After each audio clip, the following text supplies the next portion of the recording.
YouTube. Hello to you, my fellow ding. That's my fellow dingleheads. Hey there. So today we are doing two things. First thing is apparently Mountain Dew is now making energy drinks, so I'm trying out a Mountain Dew Rise. Not a sponsored video in any way, shape, or form, but also my neighbor above me, they have a little porch above me. I'm on the ground floor. Their dog is out there, and he just yap every single thing. So sorry about that if you hear a little yappy white dog. It's good. It's actually very mild. It's not like over the top Mountain Dew flavor.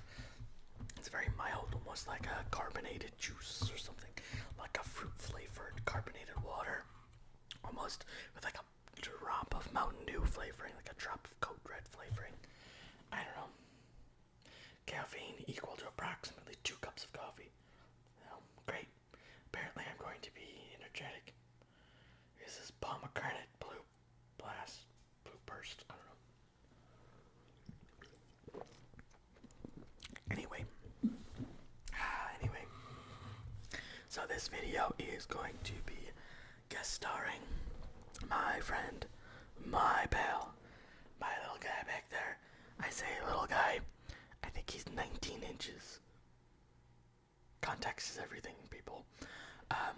But I'm gonna take him out. Again, context is everything, people.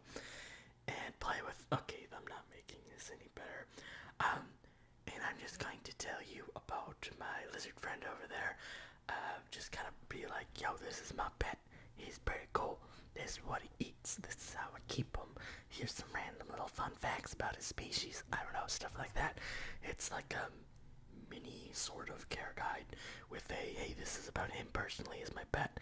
Anyway, I'm just going to be talking about my pet lizard for a while. And that's basically the ASMR video.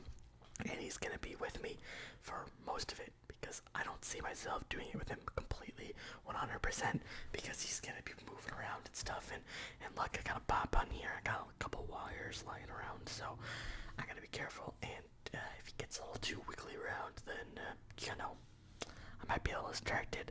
I might have to pause this video a little bit. Anyway, I'm going to go get him. Be right back. Okay, here we go, everybody.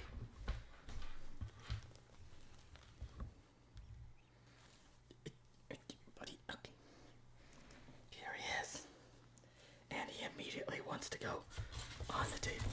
So, apparently that's where we're going. Because he doesn't want to hang out on my shoulder, apparently. So, that's cool. Apparently he's camera shy. So, there goes me showing you my lizard, because he's hiding behind the computer monitor. So, that's a thing. I don't know. Bear with me a second, folks. Actually, apparently he is on my cable and wrapped around the monitor. So, I'm gonna let him chill like that for a second. But anyway, bless you, good sir.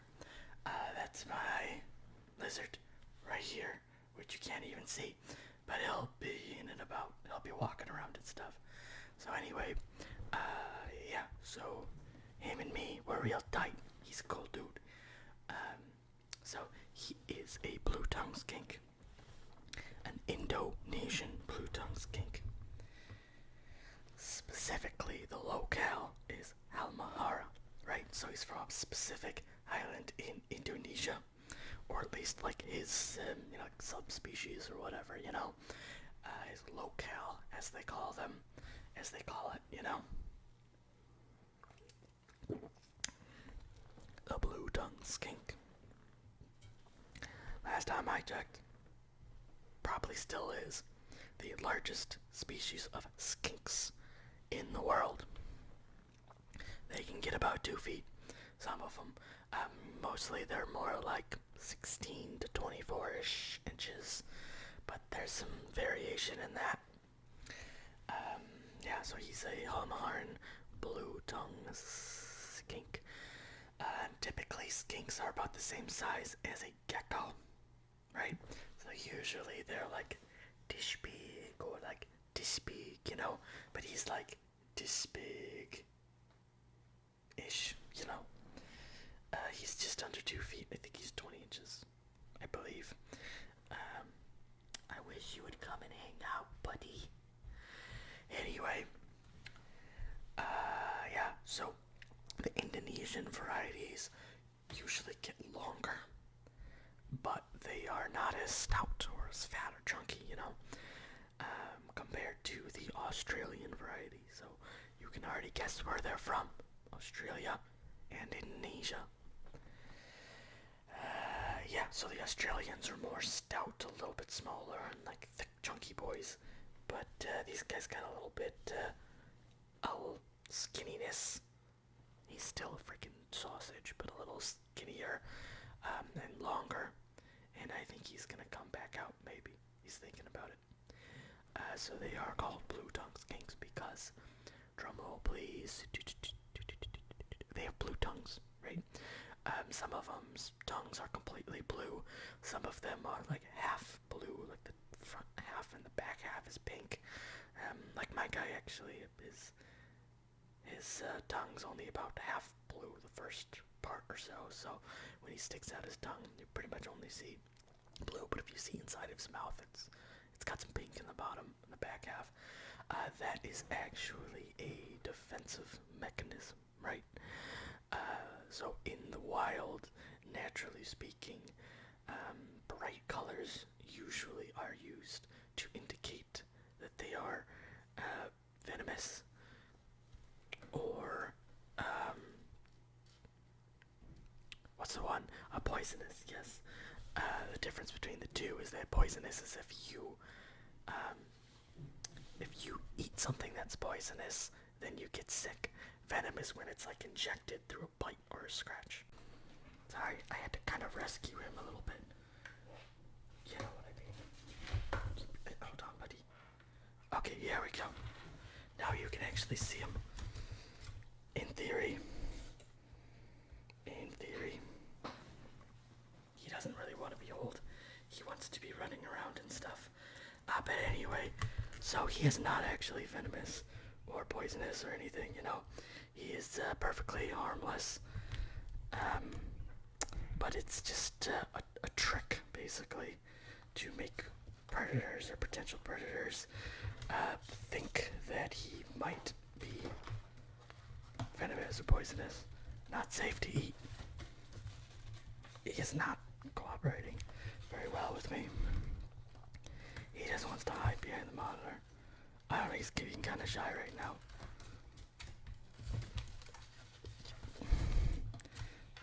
Well, there you go, people. Yeah, he's not being very cooperative right now, to say the least. But I'm gonna put my camera down a little bit, just to make it a little bit easier on myself. See, if only he would just hold still for this thing, but he doesn't want to. He's like, oh, I'm going to go in the places where you can't find me, because I'm difficult.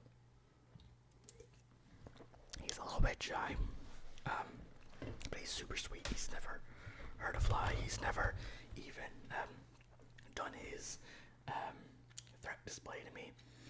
So like I was saying before, they like to fake the fact that they're big and scary. Look at me, I'm venomous, right? Because they go like this. They open up their mouth really big and they stick out their tongue like that. And they're like, look at me, I'm venomous. Oh no, don't mess with me. But it's just a bunch of nonsense. I don't know, that's just what they do. They try to scare people or animals into not eating them or messing with them because they try to trick them into thinking they're venomous. But they are not at all. Let's see. So, I have him in that tank over there. Bless you, good sir. And because he is Indonesian, they need higher humidity compared to your Australian variety, okay? So your Australian variety is a bit more on the temperate side and just needs a little bit of humidity, right? Maybe, I don't know exactly, don't quote me on this, but I think it's like in the 40 to 60% humidity range, so more of like a temperate like kind of climate. Hold on, I think I have to go save him again. So here, now you can look at him. He's just chilling. Yep, just chilling. That's why I'm like, I gotta just monitor him closely, because he's like, I'm gonna chill right by this edge, and he's dumb and he will try to climb it off, or climb off the edge, I should say. So, yeah. I knew this video wasn't going to be too easy, and I was correct. So anyway, okay, maybe we can work with this. I don't know, it's a little bright. Yeah, anyway, so like I was saying, he is Indonesian, so he needs quite a bit of humidity, basically tropical, because of where he's from. And yeah, this is such a process, I'm sorry people. So basically, I just have to keep his tank pretty nice and humid, you know. If I can keep it, 70, 80, sometimes 90, I don't know, just kind of in a strong, humid range. Oh my god, this is horrible. I'm so sorry. Yeah, but you gotta keep him in that kind of range. So what I do is, I'm like looking at the microphone like that's the camera, but it's so hard to keep track because I keep moving the camera everywhere. Is I will splash him down with some water. I just like run my Brita just real quick through the enclosure, but not like freezing cold water or anything, like new water, like room temperature water. And I'll do that like once a day. Yep, that was his tail doing that. And he's moving around microphones and stuff.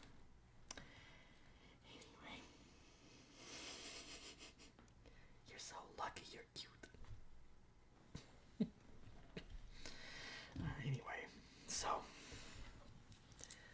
I do that. Sometimes I use a spray bottle and I mist it down a bit too. But sometimes my spray bottle doesn't work too well, so I just like do the room temperature Brita water, water from my Brit and whatever, just pour over it, and it just hits the certain logs and trunks and stuff it has, and it squirts all over the place and stuff. And then sometimes the bottom layer gets a little bit more soaked up with geez, I keep staring at the microphone instead of the camera. It gets basically wet at the very bottom, and it dries up quicker on the top because that's where the heat is coming from in his light bulbs. So I will just take the substrate and kind of flip it around and mess with it, and yeah, and I don't even have to really add more water in it. I'm just moving around the humidity in the water that's already there, because you don't want it to stay super wet on the very bottom, because it could get gross and moldy if you just like don't rotate it around enough, because it dries out more on the top, because if that's where the heat source comes from. He's licking my microphones. Anyway, maybe I could turn around. He's being kind of cute. Here, look at him. He's being cute. Okay, I'm sorry it's a little dusty, but it looks even more dramatic from the fact that it's this camera. I don't know, let me focus a little bit. Yeah, something like that. Anyway, his mouth looks like super duper bright like this, like super duper white. But now you can actually look at him. Just ignore this. This is from another old ASMR video. But anyway, what is this video? So, what kind of food does he eat? Let's see. He is an omnivore. He's an omnivore. Omnivore, just like you and me. So, in essence, he eats food that you and I could eat. I mean, not entirely, but there's some clear caveats. Like, I'm not gonna just feed him a tablespoon of butter or something, you know what I mean? Or like Pop Rocks or something, I don't know. But anyway, no. So usually what I do is I make a salad with a protein, and that's basically it. So he eats mostly grains and vegetables with some protein on there and like a little bit of fruit too, right? So in essence, the goal is to give them roughly 50-55% greens and vegetables of different types, and then about 40% protein. And protein is vague, but it could be plant-based proteins and or it could be meat, right? It could be ground turkey, it could be gross stuff like organs and stuff.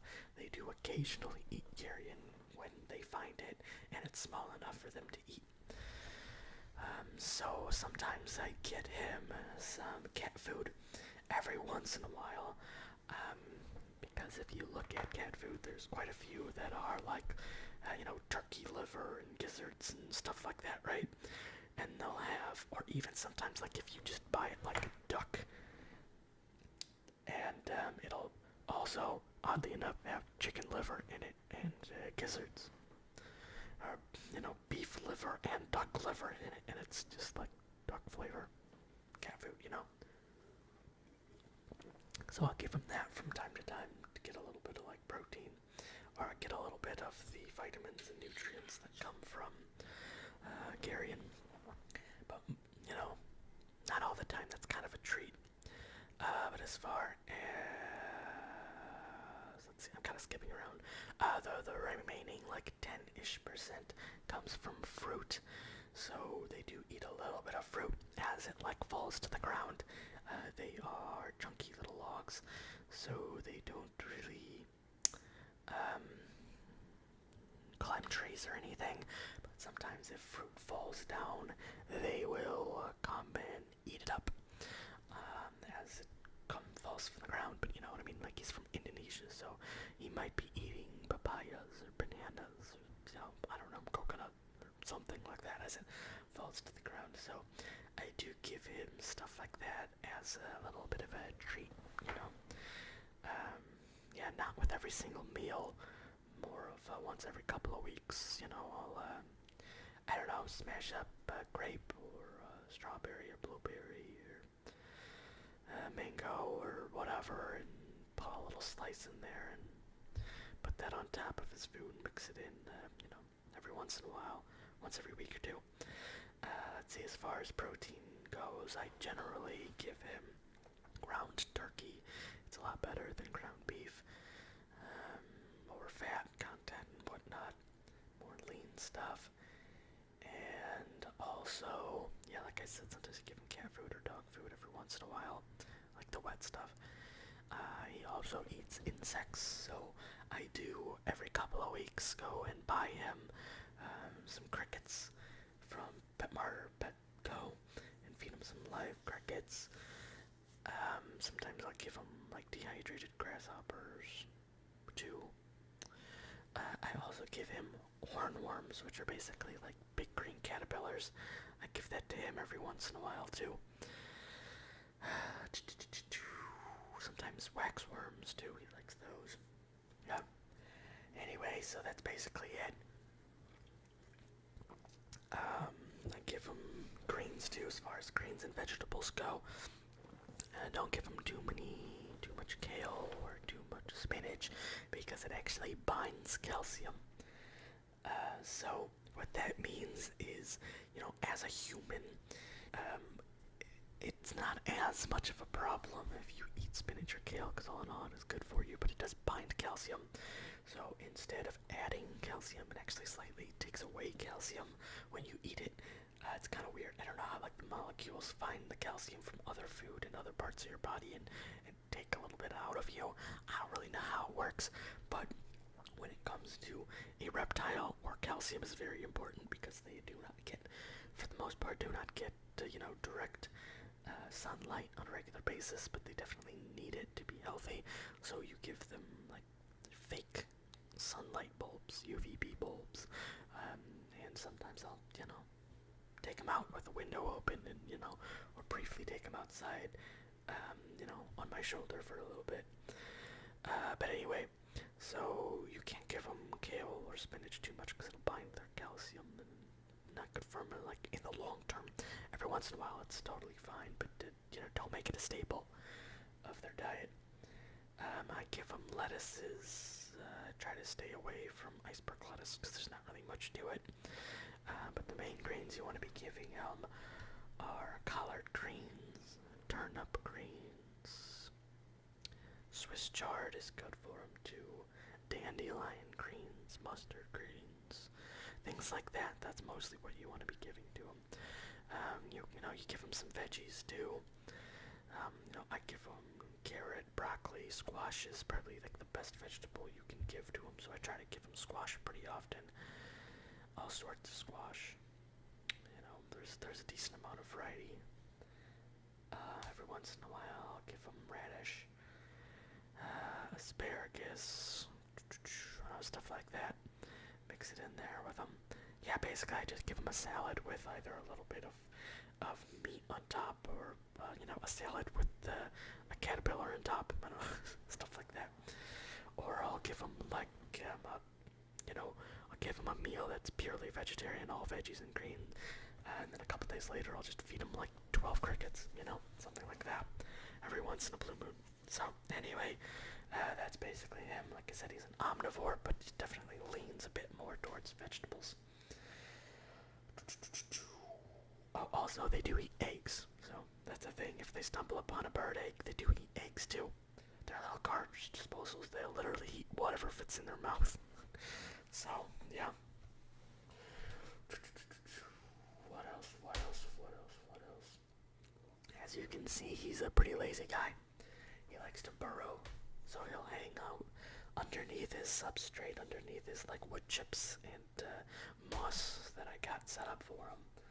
He also has a little bit of, like, a temple or, like, a ziggurat-looking thing, and he hangs out underneath, which is where his basking light is, so I keep that at, like, 90-ish degrees, and underneath it, he crawls down underneath it and sleeps underneath it, and it stays warm, but not as warm in his basking spot, which is, like, the hottest part of the enclosure, but it keeps him a good, like, 80, 90 degrees, probably more like 80-ish, 85, so he's not quite at the basking spot, but he's still at a nice, comfortable heat level, and he likes to just, like, sleep underneath like that and spend most of his day out like that, and then I'll walk around and I'll hang out and get a drink and go to the cool side, hang out, and then I'll go and hang out on top of his little basking light for a while, and I'll go back underneath, and, for the most part, he likes to be in tight spaces, as you can tell.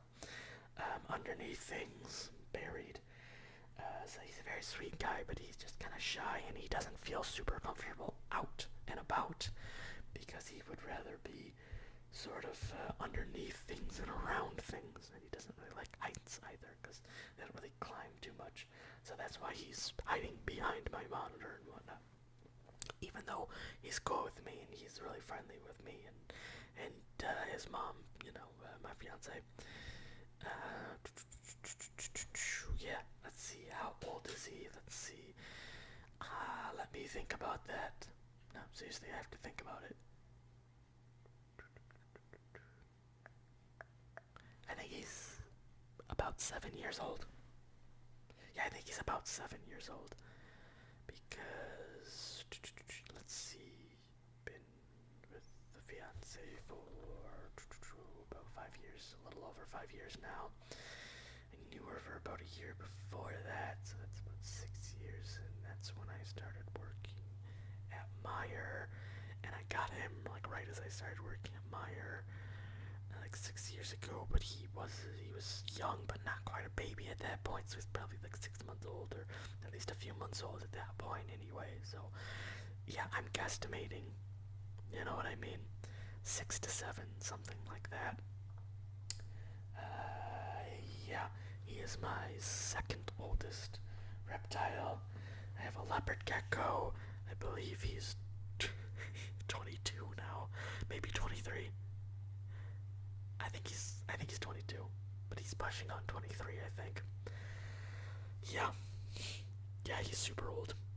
Let's see, my snake, my ball python. She is about a year younger than him.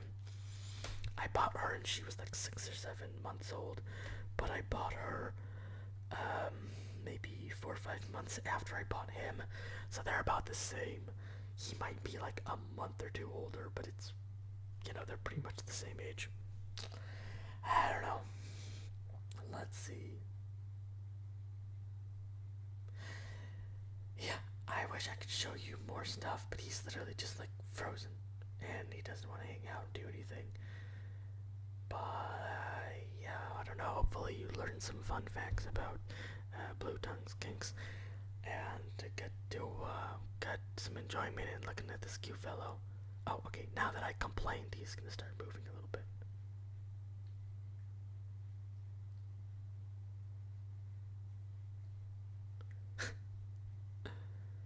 I don't know. Maybe I can convince him to hang out for a little bit, and you can just look at him. I don't know. I think that's about the end of the video, though. To be honest, it's already 26 minutes, so. Okay. I think I've convinced him to come out a little bit.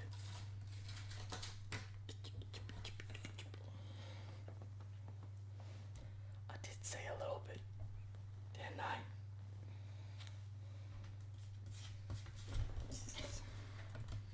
Yep.